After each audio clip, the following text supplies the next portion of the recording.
asked. Yeah. I don't understand the question exactly. He wants to know if you will convert to Islam. I would say to some degree, it's not up to me. No, but my question was, the question was, if I gave you evidence that would satisfy a certain level of probabilistic... No. So you wouldn't?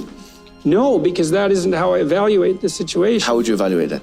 This is the crux. Well, I'm a Muslim enough to have been invited to your mosque. No, you're always invited, No, even if you're not there. but I mean this specifically. Yeah, I mean this very specifically, you know.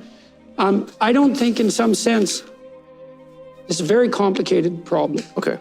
A couple of Orthodox Jews in New York, and they said to me on the street that they called me rabbi, which was, it's a hell of a thing to hear, you know. And so, and then I have Muslim people who are listening to my biblical lectures, and More than that, they say, by the way, yeah. Yes, and more than that. And, you know, they say, well, Peterson doesn't know it yet, but he's really a Muslim. And and that's an honor, you know? And let's talk about proof, you know? Well, for me, the proof of faith is the attractiveness of its adherents. And that's something to think about, right? Well, are you a shining example of the Muslim faith? Well, how hard do you shine? Trying to understand the Christian doctrine of the Word and its relationship to the Jewish prophetic tradition for a long time. And I know that Christ is a central figure in Islam as well. I mean, the Christians make the claim that Christ is the Son of God, right? He's the Messiah himself. And it's very difficult, if you're going to be a Christian, not to accept that claim. You know, I think the notion that the free, truthful word is the fundamental redeeming force, I believe that's true. I think part of the stumbling block for me in relationship to Islam, I can understand Christianity in relationship to Judaism, but I can't understand Islam in relationship to Christ, because I understand the Christian idea that Christ was a, what would you say, a transcendent consequence of the prophetic tradition, and the Christian insistence that his life is associated with the divinity of the Word, and that that is in some sense a final statement. And so I don't understand how Islam moves beyond that and still places Christ in a place of centrality.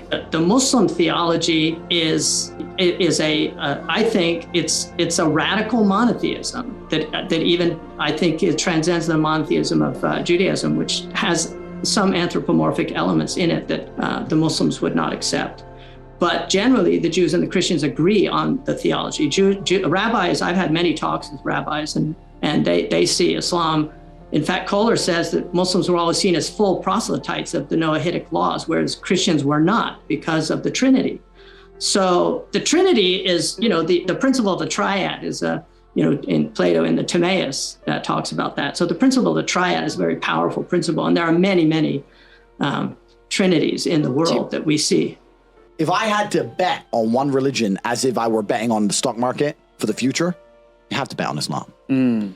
Because Muslims are intolerant. And I'm not saying that disrespectfully, because if you're tolerant of everything, then you stand for nothing. Yeah. Facts. Christians are so tolerant now. You don't believe it. They have gay pastors that I'm not even anti-gay, but if the book says don't have, like, what do you believe in now? If you're tolerant of everything, you stand for nothing. I can walk through London with a t-shirt saying Jesus is gay and nothing will happen to me. If I did the same thing with the Islamic prophet, I'd be dead before I got to the end of the street. Boom. That's how much they believe and respect. And I respect people who stick up for what they believe in. Yeah. It's not even about me believing in it. I respect them because they believe and they will defend. Muslims are the only people who will defend their religion. They will defend their beliefs. They refuse to be mocked. They refuse to be insulted. And I respect that about them. I was born in a Christian country. I was raised as a Christian. And I've always been very respectful of Islam. And it's become more and more obvious to me and more pertinent that Islam is the last religion on the planet. It's just, for me, it feels like the last religion on earth. I feel like there's no other religion. People say to me, why did you convert? And I said, I don't really feel it as a conversion. It's almost like I knew God was real and now I've become religious. So you were religious before. I was like, religious before how? Christian? What does Christian mean? You go to Christian nations and everyone says they're a Christian. Look how they live their lives. Go into the average church. Is anyone actually fearful of God? Anybody? No, the girls are out on Saturday night drinking and then they turn up to church because their parents made them. Like there's no substance to the religion. And also, Islam very closely reflects my personal beliefs. And then he said, tell me about Islam. And he said, Islam is that you make the testimony of faith, that you pray 5 times a day, that you fast Ramadan, that you pay zakat, and that you, if you're able to, you make a pilgrimage once in your lifetime to Mecca. And the Prophet Muhammad said, faith is to believe that there's only one God, and that Muhammad, which includes all the previous messengers, is a messenger of God, to believe in angels, to believe in the books that God has revealed, to believe in the last day, the day of judgment, and to believe in the measuring out of good and evil, that good and evil is part of life. And then he said, tell me about ihsan, which is the third dimension of Islam. And he said, and this is the dimension of virtuous being, like being a person of arity, of excellence in the world. And he said, ihsan is to worship God as if you see God.